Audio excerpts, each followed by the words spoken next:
আমার কাছে আছে নাইট্রিক অ্যাসিড, সেটা এই বিকারের মধ্যে ঢেলে দেই।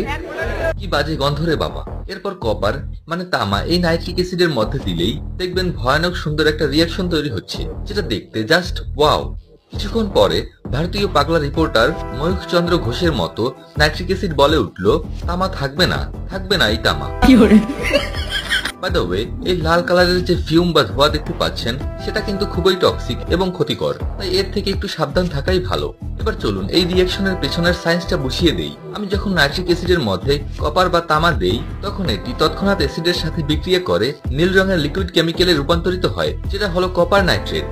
আর যে লাল ধোঁয়া তৈরি হচ্ছে সেটা হলো নাইট্রোজেন ডাইঅক্সাইড গ্যাস। এই নাইট্রোজেন ডাইঅক্সাইড খুবই ক্ষতিকারক একটি গ্যাস, যেটা থেকে অত্যন্ত বাজে একটা গন্ধ বের হয় এবং এটি আপনার নাক, চোখ এবং ফুসফুসের সংস্পর্শে আসলে জ্বালা পোড়া শুরু হয়ে যাবে। তাই এই এক্সপেরিমেন্ট কেউ করলে খুবই সাবধানতার সাথে করবেন। তো দেখতে পাচ্ছেন বিকারের মধ্যে একটুও তামা অবশিষ্ট নেই, সব ভ্যানিশ।